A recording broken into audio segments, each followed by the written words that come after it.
Hey everyone, welcome back to today's podcast. I'm excited about today. We are going to talk to Jim Teahan. He is what he calls a square foot gardener, or what people call square foot gardener. And I'm like, what is that? I want to get into this with him. We're going to talk about, things that there's a lot of buzz going on of what's going to happen in the food world. Jim, welcome. Thank you. Welcome to our podcast here. So I want you to kind of tell us, first off, we're just going to have this authentic convo about the food industry, the gardening. I love this conversation so much because I'm very passionate about it. When I met you, which was very recently, my husband knows you, and he said, "This guy's fascinating. You've got to have him on your show, and let's talk to him about all of the things that, because my husband realizes that I'm passionate about a lot of the same things, and that's why he put the two of us together." So Jim, tell us a little bit about yourself and what you do. Okay. If you know anything about that show, what was it? Extreme Makeover? You know, the housing thing. Yes. I'm an extreme gardener. Okay. And so I have been gardening for a long time, 3 decades, maybe a little longer. But I absolutely love food, and I love good food, and I love great tasting food. But all that combined, I like safe food. Mm. And my love of food kind of pushed me into the love of gardening and growing my own things. And so I've been a square foot gardener for 25 years or so, give or take 1 or 2 years in there. And I've grown my own food for all those years. And so I've fed our family. I feed neighbors, 3 or 4 of them around close by. Right now, I provide 3 local restaurants that are very close to our home here seasonally. And so when people talk to me, they usually we get in a discussion about, what hobbies are, and gardening always comes up. And as it turns out, there's a lot of people interested in gardening. It doesn't matter if you're male or female or, or skinny, or it doesn't matter. Everybody wants to learn, or a lot of people want to learn about gardening. And I teach gardening. I learned from the man who invented square foot gardening, the inventor. His name is Mel Bartholomew, and he has the biggest selling gardening book in America. At least it was when it came out in the early 80s. It still might be. And square foot gardening is just a way to do a whole lot less work and really no weeding and no thinning. And we start talking about that, folks listen to you. Well, you can have a garden without doing those things. Those are usually things that take people away from gardening. And then when you realize you can produce an enormous amount of produce, and about 20% of a normal traditional square or traditional single row garden, people kind of perk up and they want to know a little bit about it. And so they start asking you questions, and that's where I come in. So I teach classes at libraries, at community events here in my home, and it's just a lot of fun for me. And yes, I do. Yeah, it's they do pay for those classes, but for me, it's not expensive. But most importantly, I want to make sure that other people can have a really, really great gardening experience so that they can grow their own food. And for me, it's great food, but it's safety.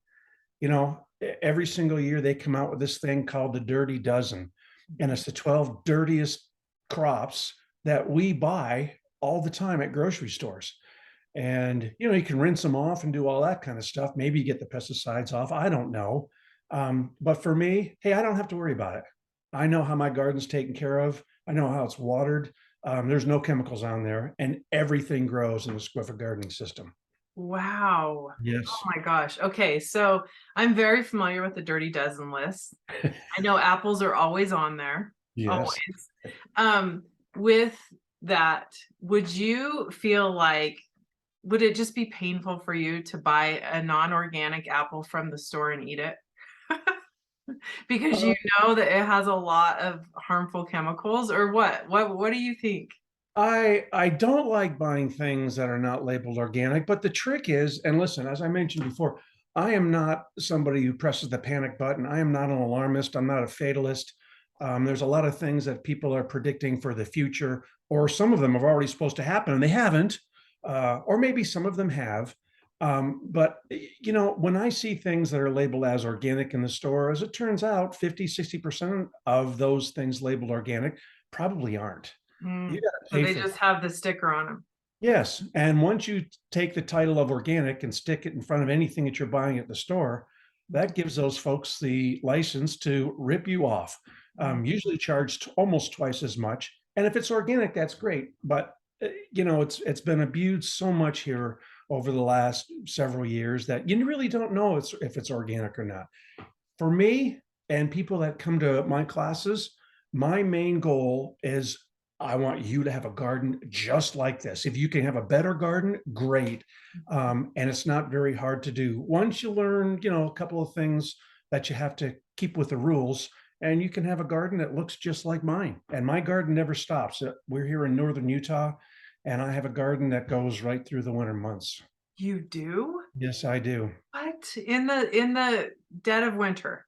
Yes, and I don't have a greenhouse. We'll have people over here for dinner, and we'll have like chicken pot pie, and people aren't asking about the chicken or the gravy; they're asking about the carrots. And when I say to them, "Oh yeah, they got the carrots right in the backyard," they don't believe me.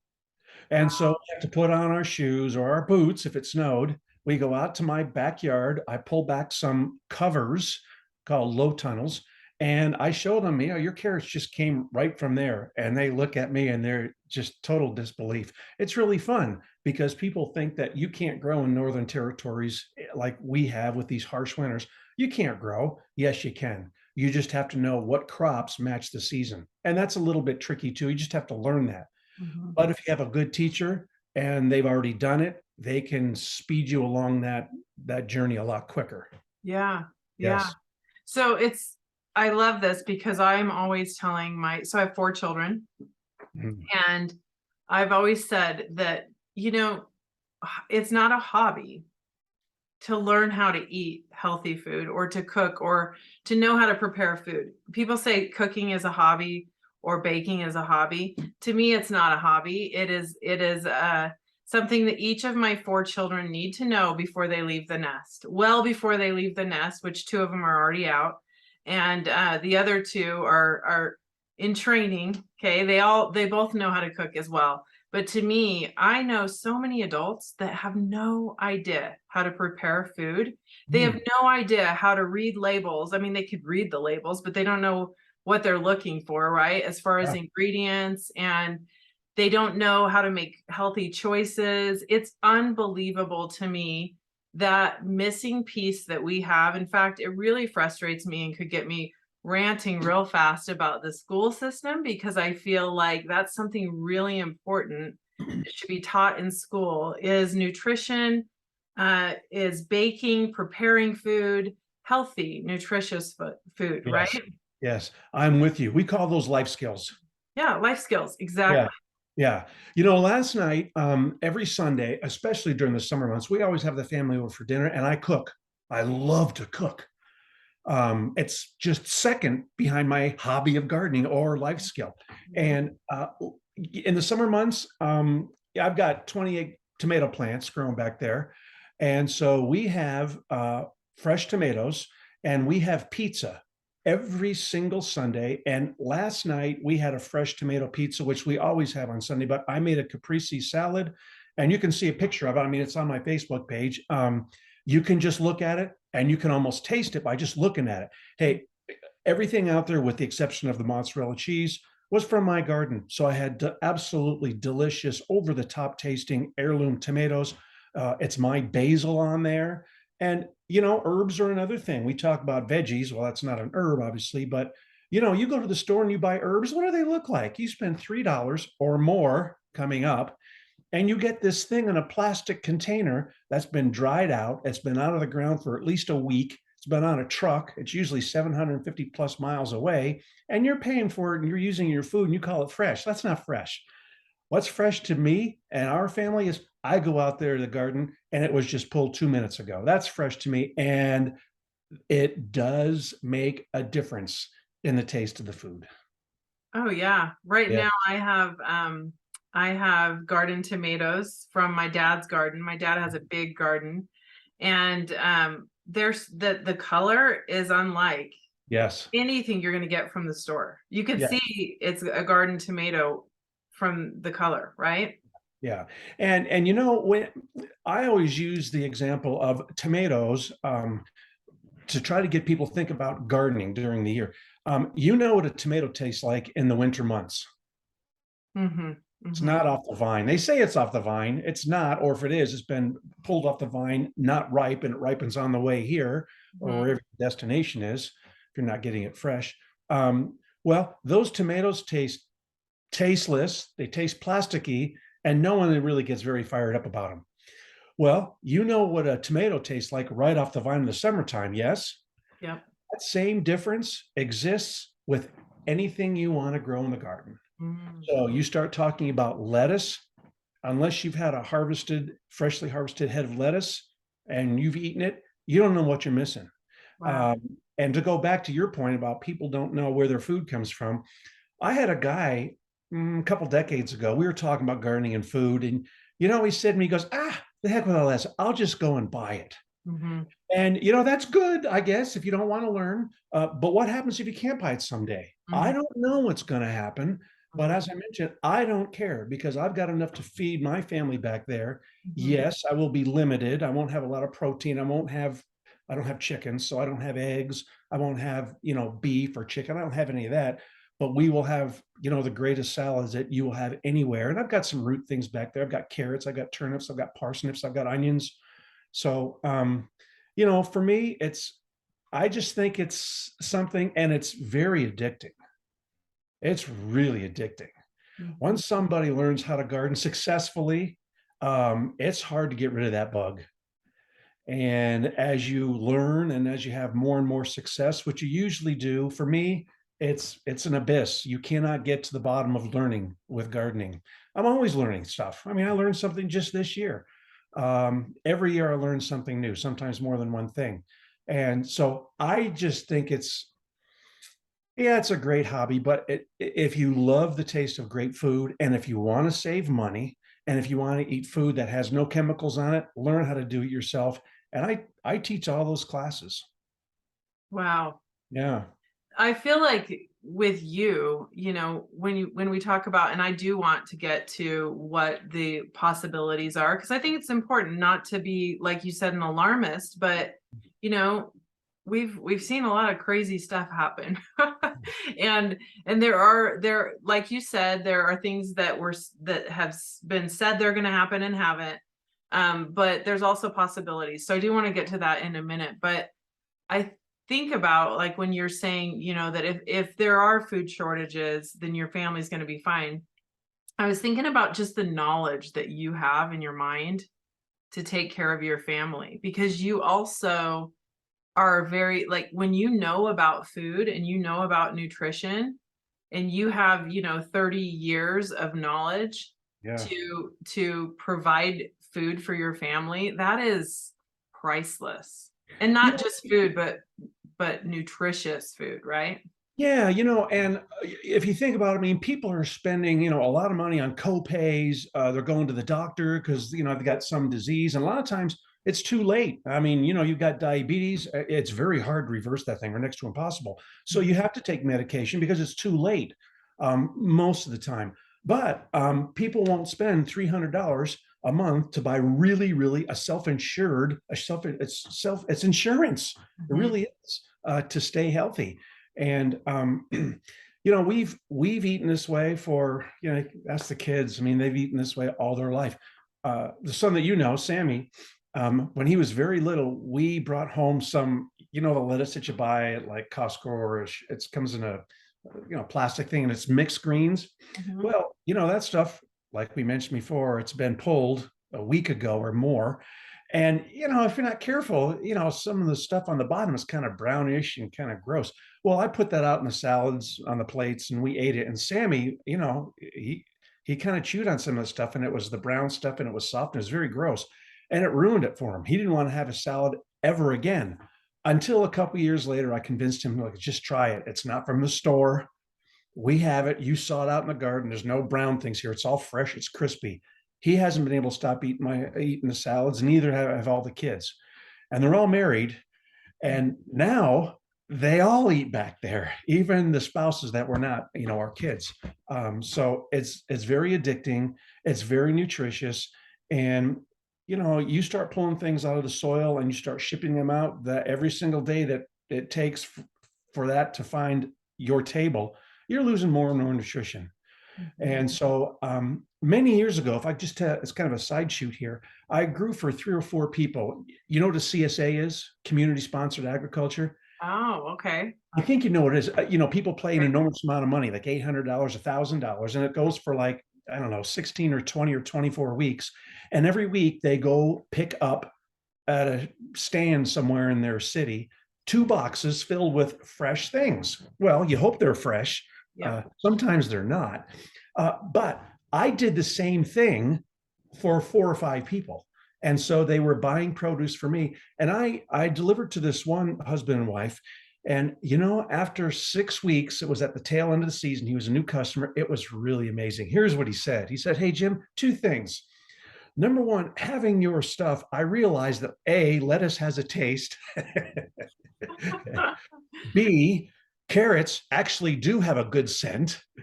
And 3, I've lost 25 pounds. I'm diabetic. And after eating your carrots with taste like sugar, it takes away my sweet desire to reach for chocolate." And that was kind of an eye opener for me. And so he bought for another couple of years, and then they moved. I lost him as a customer. Wow.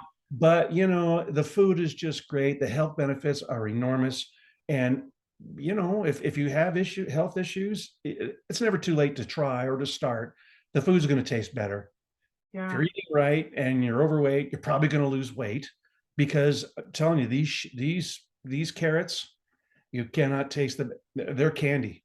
They're just I candy. love that when you said that people are not talking about the chicken in the pot pie, or they're talking about the carrots. Yeah, very, very sweet. Everyone that's listening can feel your passion, your excitement about this subject. I love it. You were so impressive. So basically, Jim does jujitsu with my husband, him and his son, Sammy, right? Yes.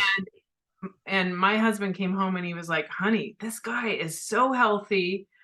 Do you mind me asking you what your age is?" Yeah, I'm 64. 64, and you do jujitsu. You look amazing. That's so awesome. So, or do when you're talking about how people will spend $300 on, it's a joke that it's called healthcare. This is actually healthcare, what you're talking about. Yes. This Yes. is healthcare, and they'll spend $300 on sick care all day long, right? That's what I call it, is sick care. Yeah. I Yeah. was actually in the pharmaceutical world. That's what I used to do, is Okay. pharmaceutical sales. It opened up my eyes. I realized I needed to be in that industry to see what I needed to see in order to just long enough to piece out of it, because I would never go back now. But it's a joke, right? It's a joke what people will do, as far as like, they get this ailment and then they go to the doctor and then they get on a medication, and then this medication is going to give them 5 other ailments, when what they really needed to do was go to the root. Isn't that interesting? The root of the cause of their issues, which is their nutrition. Jim, I am in the healthcare industry. I'm a pharmaceutical rep. I've done it for 34 years. My whole career, I've called on cardiologists. And I call on some of the smartest guys in the world. These guys graduated from Yale, Harvard, Duke, you name it. They've graduated. They're big time intelligence. And so I walked in one time, and well, I'm trying to make a longer story short. This nurse was going through one of those, the brain teaser magazines where it's got crossword puzzles or it's got jokes. You try to figure. Well, she was going through one of those mazes. You start at one point, you kind of go through and you make your way through the maze. Yep. She was frustrated because it just takes me so long to do that. I can't figure it out. I'm always erasing things. well, Dr. So-and-so, he can look at this thing and he can do it in 15 seconds. And I said, no, he can't. Well, Dr. Poku comes out and he takes that maze, he takes the pencil, he starts at the end and without erasing, just goes right through, no mistakes. And I said, Dr. Poku, who I'd known for 3 decades, I said, no way, do it again. Well, he opens another magazine, finds another maze, does the exact same thing. And so, it just occurred to me, these guys are absolutely smart. And so the joke with me and the physicians that I call on is, I'll tell you what, because they can't grow a head of lettuce to save their life. They can't do it. So the joke is, I'll tell you what, you take care of my heart and I'll grow your food. And so we kind of laugh about it. And so I think you're taking care of your heart though by growing your food. You know what I'm saying? For real healthy. though. Yeah, I'm very healthy. But yes, your point is very well taken. There is a lot of things that are contrary that shouldn't be in healthcare, in pharma. And I don't know, maybe I'm part of the problem. But anyway, yeah, people can get away from a lot of that stuff, and then they start mixing, over-the-counter things, which may or may not be helpful with the medications they are on. So it's a big bag of things that we just don't know about. But we do know that if you eat really fresh food, that's safe, that's not sprayed with chemicals, and we all have heard all these things are causing an increase in cancer. Well, I don't know if they are or not. I think it might be, but I don't care. I don't use that stuff. And the other thing is, hey, I compost. I make my own fertilizer, so you can't sell me anything. The guy who I interned with for 4 weeks up in Eden, Utah, when the Square Foot Gardening headquarters were located there, he taught me how to compost. And all I can tell you is, once you learn how to compost, you can grow anything you want. You don't have to buy anything. They can't sell you anything because you've got the best soil additive available, and you can grow anything you want. And so when somebody says, how do you grow potatoes? Don't you just pull them out of the ground? Well, you do, but you have to work at a couple things first, and they have to learn how to grow potatoes or grow whatever they're asking about. So it is a process, and it is a life skill. And once you learn it, it's like riding a bike. I don't think you'll ever forget it. Yeah. Yeah. I love that. Yes. With the pharmaceuticals, I think there's some amazing modern things that are really great. But I also think we're missing a big component, which is nutrition and, well, many things, right? There's several contributors to our health, but even just getting outside, all the electronics. I mean, electronics can be great, but they can also be really, really detrimental to our health. Same thing with pharmaceuticals. Like if I really needed a pharmaceutical, I would go get it. But I feel like so many people they're not willing to eat healthy food or clean water or get outside. They just want to take a pill, right? So there's a lot of things that can really contribute to our health that I think are missing. Yeah, and a family, maybe they spend a lot of money in McDonald's or Wendy's or whatever. Maybe they've got a monthly budget that they spend there, and maybe they have to do that because of their lifestyle. But my guess is they probably don't have to. They should get off their fannies and go learn how to do a garden, because they're going to eat better, they're going to save money, and it's going to be safe food. And it's just one of those things where sometimes it is too late. I mean, you've got a bad infection, chances are you're going to need an antibiotic. You can't take lettuce to cure an infection. But this stuff, if you're eating good food, and as you mentioned, it is therapeutic, and you get tomatoes out of it. You're out there, you're stretching because you're doing things. When you're working your compost pile, that's a physical thing to do. You're actually getting exercise back there. And when I'm having a rough day, there's two things that make me happy that I can get out of my bad mood: going back there in the garden and working in the garden, and I forget about whatever is bothering me, or a very small square of Dove's dark chocolate. Those two things actually kind of do me in. I love it. That's awesome. So talk about what do you think is going to happen with, or could happen? Kind of give me some ideas as to what do you see in the near future. We've heard a lot about food shortages. Mhm. I don't know if this is true or not, Jim. You probably looked more into this than I did, but do you know about hearing about how, a lot of food plants were destroyed?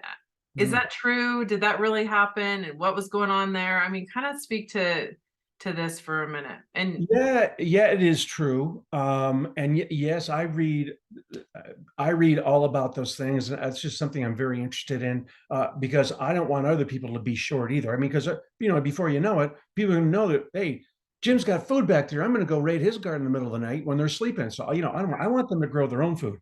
And as I said before, I don't know what's going to happen. I mean, I have a gut feeling what's going to happen, but sometimes my gut isn't right. But it doesn't matter to me. Um, they're saying that there's going to be food shortages starting next year. I don't think it started. It's going to start next year. I think you see that right now.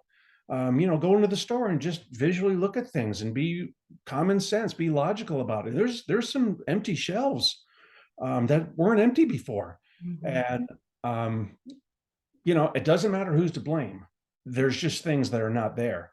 Or when they show up, they're a lot more expensive than they used to be. Mhm. Seeds are pretty darn cheap. They've been talking about seeds going up in price, and they have. But hey, let's face it, for $2.59, you can have 15 lettuce seeds.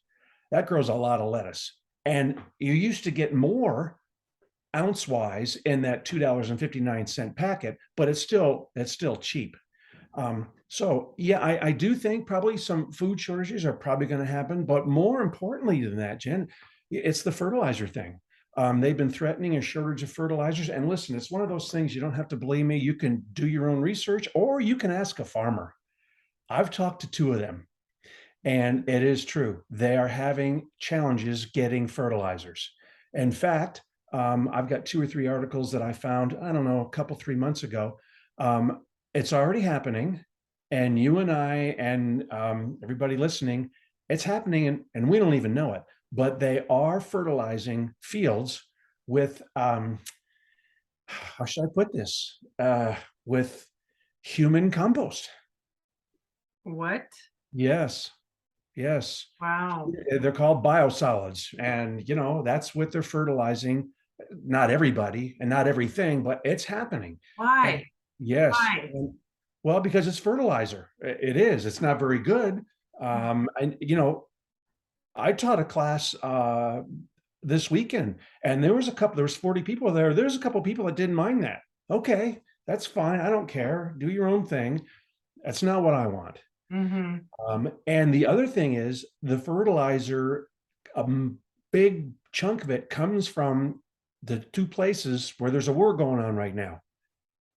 And so learning how to make your own fertilizer, I think is going to be really, really important. And once you know how to do that, then you can grow anything. So one kind of feeds the other.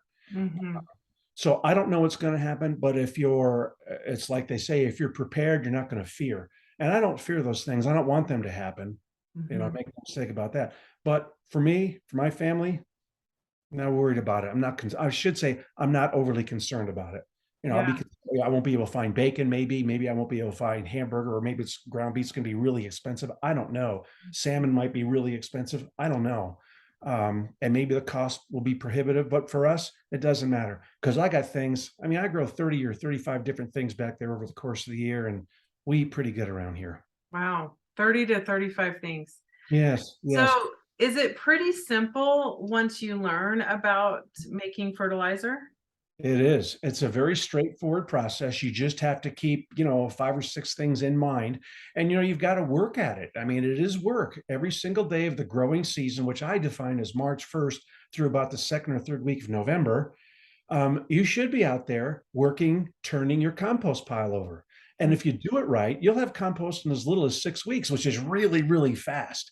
And without question, I mean, I've already had this tested.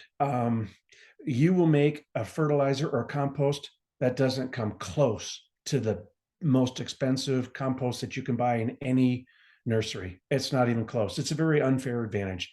Um, it's just a better product, and Wow. it's made with free ingredients. Free. Yep. And once you learn how to do it, you'll be off and running. In fact, once you learn how to do it and have your first successful composting experience under your belt, you'll be scratching your head saying, why haven't I been doing this all along? Yeah. And then you'll see some of the things that, you'll watch happen, and you'll realize, hey, this is a great science project for the kids. Um, and we have kids here. Well, we've had kids here in the past that have learned how to compost, and they actually do it for a science project at school. And by the way, as an offshoot, you mentioned teaching in schools and gardening. The Square Foot Gardening Foundation, actually 2 decades ago, we were putting 4x4 square foot gardens in as many elementary schools here in the state of Utah as we could. And so it was What happened to that? it was part of the curriculum. And the kids have all grown up now. The high school, or the school they went to here locally, doesn't even exist. So I don't know what happened to it. But before Yeah, the school went away. what did they think was more important is what I want to know. Really, what is more important than that? I think it was just priorities. Math and science, great. Math, science, and gardening, I think even better. I mean, a knowledge about where food comes from and how it got there, I think is a really important thing to know and learn about. And so, but it was an active program and it was fairly successful. I think it's probably going on elsewhere in the country right now, not in a major way. But I think for those who saw the value in it, I think they're probably still doing it. That's just my guess. I can't imagine not seeing the value in it. I mean, everybody needs to eat, and if you don't have your health, you have nothing. You have nothing, right? There's someone I know that I was just speaking with recently, and he was morbidly obese, had all these health issues. He's a young guy, he's in his 40s, not that old. Yeah. And he was on all these pills. He had to have a knee replacement. His knee was not healing once he had his surgery, and they were going to have to amputate his leg. And he got really serious about his health, and he started eating really healthy. He's lost a bunch of weight by now. The transformation I've watched in this man is unbelievable. It's so cool. It's exciting. But to me, watching where he was before, and he was like, I am going to literally kill myself. I'm going to lose my life. Yeah. Or a limb. Yeah. And I need to take this serious. Like, there's nothing more important. Like, to me, it's gardening or learning about nutrition. Yeah. You can turn it around. And I do, calling on these cardiology folks, I do and have seen or heard of experience with people with diabetes reversing it. I have heard that. It doesn't happen often. And the reason why it doesn't happen is is usually too far down the road where it's progressed, where it's impossible to not turn it around unless you're taking medications, or B, they get back in their comfortable lifestyle of eating poorly, not exercising, sitting around, and it just kind of recycles back again. But really, when you have a garden, Jen, that you can produce and feed your own family, you don't have to rely on going to the store and buying things from other people. Or if you've got a garden that you can protect from snow and rain and sleet and harsh weather, if you can protect your garden, you have a completely different gardening experience. And so with that, you can grow, even in our northern climates, you can do things all year round. And once you learn the tricks of what you can grow in the winter, you find out that winter is almost as much fun as the summer as far as gardening, because there are some things that you can grow in the winter that you can't grow in the summer. They hate warm weather. And so I had no idea. Oh yeah. So for some of the Californians that say, "Oh, those people living in northern Utah, we've got an advantage of them over them for gardening." Well, no, not really, because you can't grow Claytonia and you can't grow mosh and you can't grow some of these other things that they've never heard about. They hate hot weather, so they can't grow them. Well, we can, because they love cold weather, and so we grow those kind of things out in the garden. We have fresh salad greens as much as we want during the winter. Wow. Mm-hmm. Wow. So because I can hear people thinking as they're listening to this, they're thinking, okay, this sounds great, but how much time do I really have to commit every day? or every week?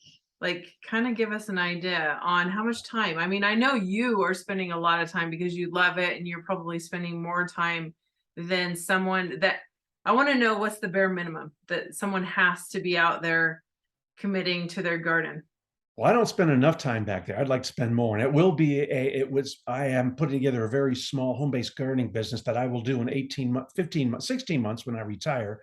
I'm already kind of building that now. But I'll give you an example of how little time it is. Most people equate gardening with weeding. We don't weed in the square foot gardening system. And what happens is, they start a garden, a traditional single row garden, and, it looks good. They get it planted. And after they plant, there's a couple of things after 5 or 6 weeks that start popping up that they didn't plant, called weeds. And now they're out there pulling weeds. Well, they do that throughout the summer and they get tired of it. So they end up sending their kids back there to pull the weeds on the weekend. Which And happens one time and then they never go back. or what the parents have to do is they have to pay the kids to go back there and pull the weeds. So now we have kids that actually can't stand gardening. And what happens come Labor Day, they say, let's pull it up. We'll do this whole thing next year. So the kids hate gardening. Then you do the exact same thing next year that you did the previous year. And what's the definition of insanity? We know what that is. So for a square foot garden, this would be a good gauge for you. A 4x4 box, and I know this because I actually have timed these things. A 4x4 box, which is going to give you 16 squares of different things.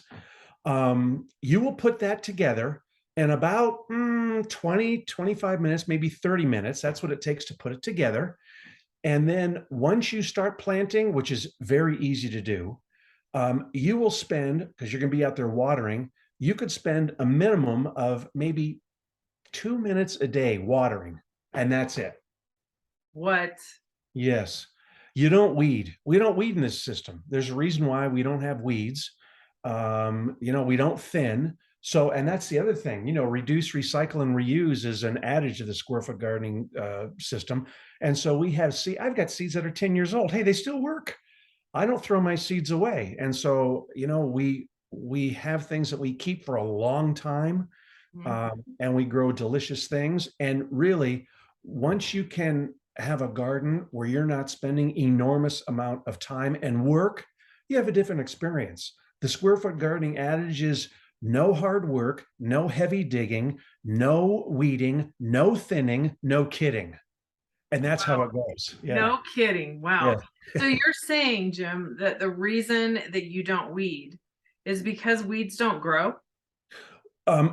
They can, but it's not the same experience. For instance, we don't have weeds in the square foot gardening system because, first of all, we put a barrier down before we put our boxes down. So there's one reason. The second reason is there's no weed seed in compost because it's been heated up to kill the weed seed. There's no weed seed in peat moss because it's been sterilized. And there's no weed seed in vermiculite because that's mica rock. So there's no weed seed in the soil. And so the third reason why is we plant really intensively. So it's really hard for weed seed to blow in and get root in your gardens. And if they do, you don't need one of those big trowels to get the taproot down. These things come out really, really easily. And I joke when I teach classes and I say, we actually do weed because I spent about 5 minutes last summer weeding. And that's probably true. And that's it. And when you have a garden, when you're not weeding and thinning and you're not doing nothing but planting and harvesting, all of a sudden the garden experience changes. Seriously. This is like a game changer. It really is. I'm blown away. I'm excited to try it. Come and see my garden. I don't think you live very far here. You should come and see my garden because it's getting ready for the winter. I will. I thought it was so funny when I was texting you to talk about this segment and to record this, and you sent me a picture of your garden or of your squash, right? It was zucchini, yeah, and it looked good, didn't it? Yeah, so good. Yeah, and usually you buy zucchini, and everybody thinks of the green thing. I grow things that are, they've heard about it before, but it looks a lot different because I like to grow things that not only taste great but look really, really cool, and that did. Yeah, yeah, Yep. very cool. So Yes. with the seeds, you said that seeds that are 10 years old. So if they have an expiration date on them, it's fine. You can still just ignore that expiration date. No, you can't really ignore it, because if you have a packet of seeds that you used this year and you kept it out in your garage where it's been 107 degrees plus during this summer, and it's been exposed to light and all that kind of stuff. If you have those seeds left over and you brought them into the nursery next year and you said, "Hey, I've got this pack of seeds. It says it's for 2022. Can I still use them?" You know what they're going to say. Follow the money.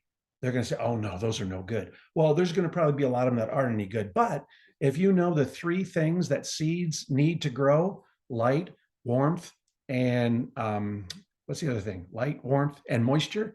All you do is reverse those things and you know how to store them: cool, dry, and dark. So for seeds that are not used during the growing season, keep them in the refrigerator crisper door or stick them in the freezer. Then And you'll as have your long seeds. and as long as you do that, then they'll last for like way past the expiration date. I've had seeds, and listen, I've got a blog and I've got a website. I've got pictures of this stuff. Here's the seed, here's the expiration date, and that's what it looks like. And it's 10 years old. You're going to lose some germination, yes, but you're not going to lose as much as you might think. And I mean, really, I had some. Remember Y2K, when the world was going to end? Yeah, Remember that? totally. Yeah. Well, hey, I got wrapped up in, I got to get all this stuff. I had seeds deluxe. I should say seeds galore. I bought one of those number 10 cans with 20 or 25 heirloom crops in it. Well, we've moved, and so I lost that can.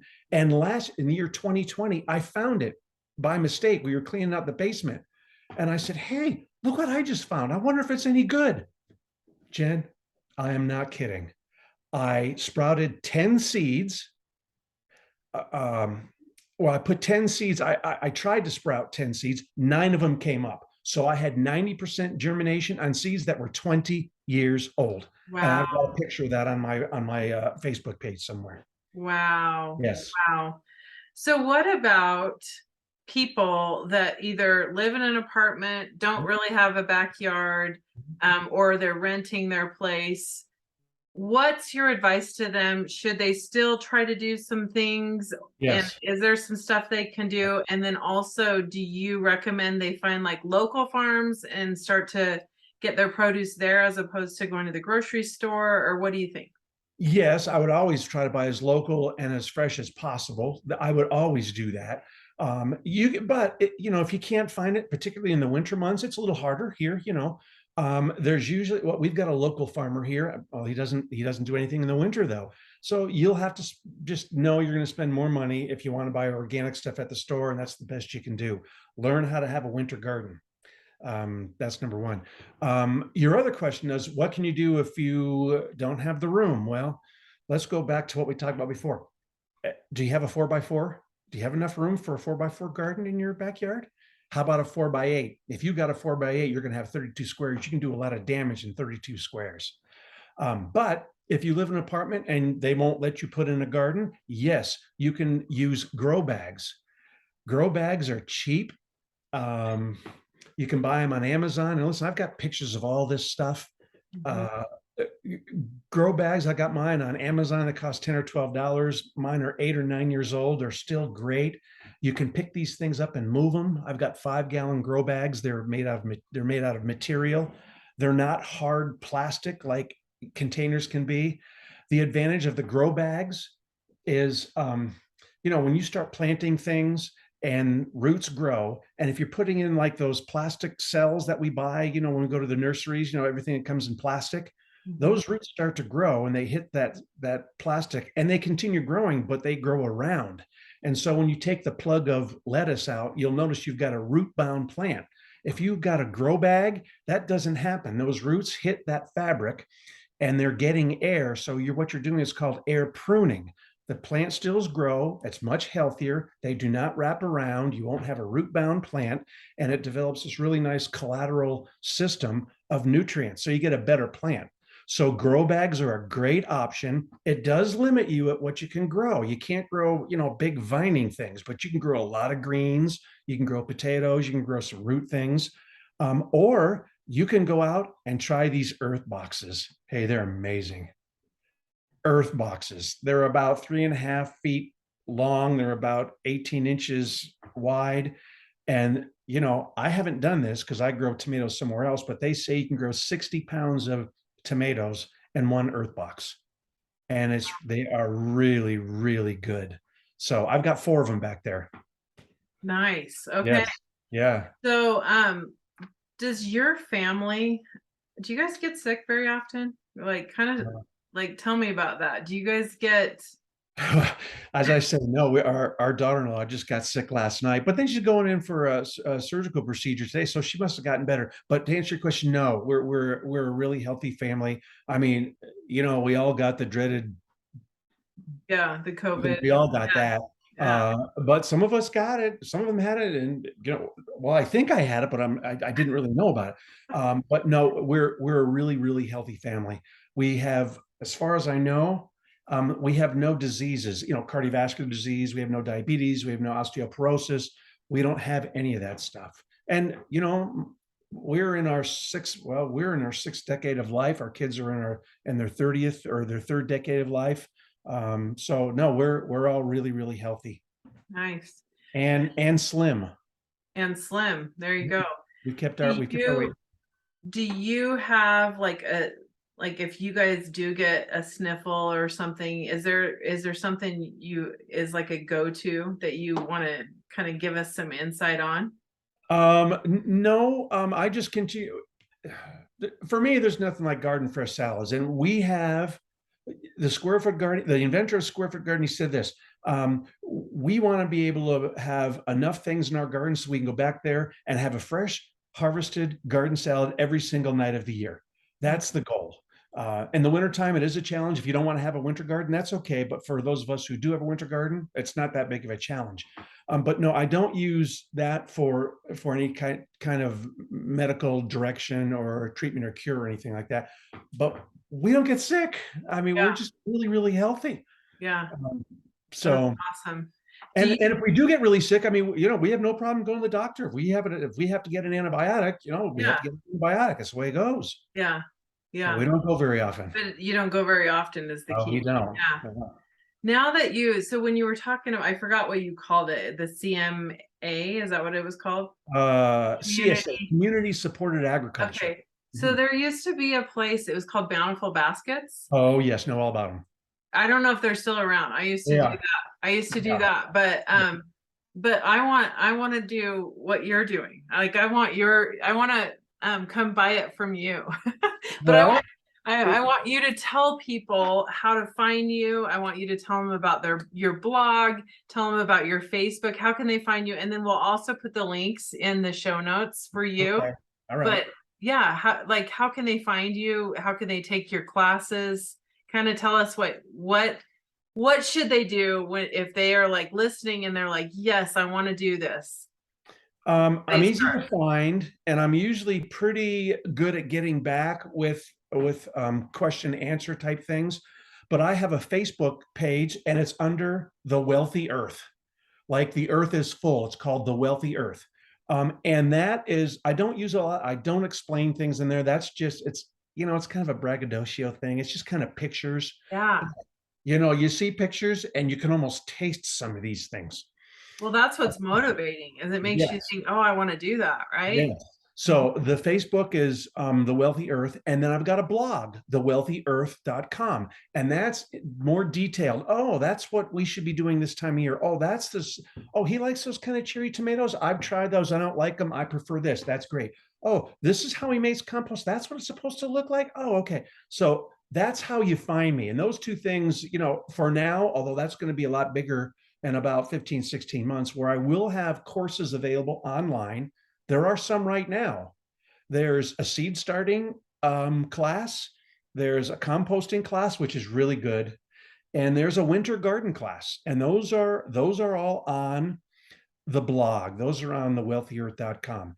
And, I've got a newsletter. I try not to be annoying. And I don't send these things like every week, every other week, because some people say, if you want to keep your folks together, you got to send them. I don't want to do that. I want to be able to make sure it's content rich something, usually one thing that they can learn. They're not long, they're only seasonal. I do it like once a month. I mean, some of the marketers saying you shouldn't be doing that, but I'm not going to kill people with emails. I'm not going to spam them.